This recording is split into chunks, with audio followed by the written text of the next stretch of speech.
ঈশ্বর লাভই মানুষ জীবনের উদ্দেশ্য। ঈশ্বরই বস্তু আর সব অবস্থা। অভিজ্ঞতা একটি কঠিন শিক্ষক, সে প্রথমে পরীক্ষা নেয় এবং পরে পাঠ দেয়। যদি আমাদের ঈশ্বরের দেওয়া শক্তিকে সৎ এবং ভালো কাজে ব্যবহার করতে হয়, তাহলে ঈশ্বরের কৃপা পাওয়ার জন্য নিজেদের জীবনকে সমাজের ভালো কাজের জন্য ব্যয় করা উচিত। ঈশ্বর এক, তার অনন্ত নাম ও অনন্ত ভাব। যার যে নাম ও যেভাবে ডাকতে ভালো লাগে, সে সেই নাম ও সেইভাবে ডাকলে দেখা পায়। একমাত্র ভক্তির দ্বারা জাতিভেদ উঠে যেতে পারে। ভক্তের জাতি নাই, ভক্তি হলে চণ্ডালেরও অন্ন খাওয়া যায়।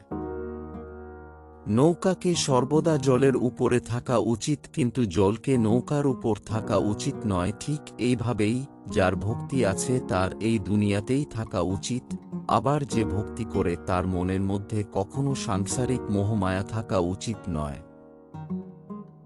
আমার ধর্ম ঠিক, অপরের ধর্ম ভুল, এ মতো ভালো না।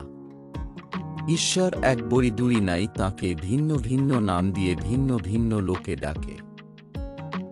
সত্য কথা ই কলির তপস্যা, সত্যকে আঁট করে ধরে থাকলে ভগবান লাভ হয়।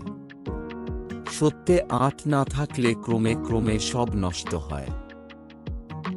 সত্য কথা বলার সময় খুব নম্র এবং একাগ্র হওয়া উচিত, কারণ সত্যের মাধ্যমে ভগবানকে অনুভব করা যেতে পারে।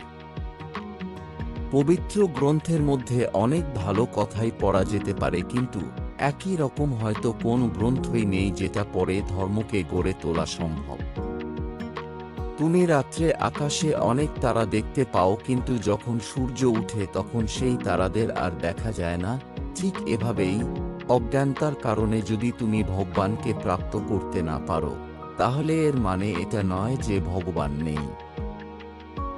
দুনিয়া বাস্তবে সত্য ও বিশ্বাসের একটি মিশ্রণ। অবিশ্বাস তৈরি করে এমন জিনিস ত্যাগ করুন এবং সত্যকে গ্রহণ করুন। শুদ্ধ জ্ঞান এবং শুদ্ধ প্রেম একই জিনিস।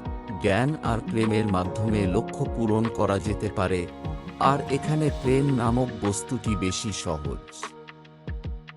যে ব্যক্তি আধ্যাত্মিক জ্ঞান অর্জন করে ফেলেছে, তার ওপর কাম এবং লোভের বিষ কখনোই চড়ে না। যদি তুমি সত্যিকারেরই পাগল হতে চাও, তাহলে সাংসারিক বস্তুর জন্য পাগল হইও না, বরং ভগবানের ভালোবাসার পাগল হও। বন্ধন ও মুক্তি কেবল একলা মনের চিন্তা মাত্র।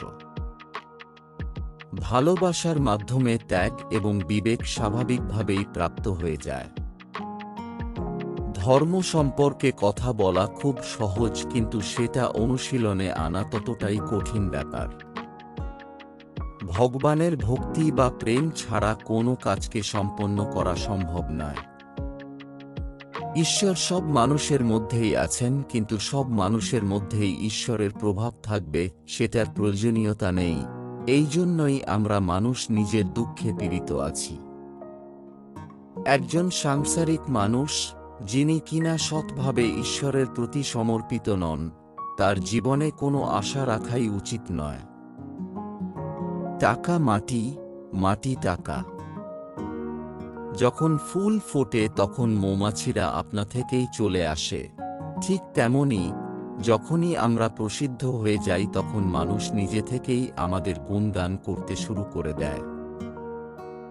জীবনের বিশ্লেষণ করা ছেড়ে দাও, এটা জীবনকে আরও জটিল করে দেবে। যতক্ষণ তোমার সঙ্গে বাসনা, ততক্ষণই ভাবনা, আর এই ভাবনাই হলো তোমার দুঃখ, কষ্ট, মোহ, মায়ার কারণ। জীবনে শান্তি পেতে মনের ময়লাগুলো ধুয়ে ফেলতে হবে। যে বাবা, মনে যতক্ষণ কাম, ক্রোধ, লোভের বাস, সেখানেই সর্বনাশ। তোমার মনকে ভেদাভেদ শূন্য করতে শেখো, তবেই তুমিও যে কোনো কাজের মধ্যেই ভক্তি রস খুঁজে পাবে। তোমার জীবনের লক্ষ্য শুধুই অর্থ উপার্জন নয়, তোমার জীবনের প্রকৃত উদ্দেশ্য পরমেশ্বর সেবা ও মনের শান্তি লাভ। একটা কথা সর্বদা মাথায় রাখবে, জীবনে গুরু সবাই হতে চায়, তবে শিষ্য হবে কজন। যদি তুমি শিষ্য না হতে পারলে শিখবে কিভাবে জগতের নিয়ম কানুন। তুমি জীবনে যতই সুন্দর হও আর যতই কুৎসিত হও, তোমার মধ্যে যদি ঈশ্বরের প্রতি ভক্তি না থাকে তবে সবই নিরর্থক।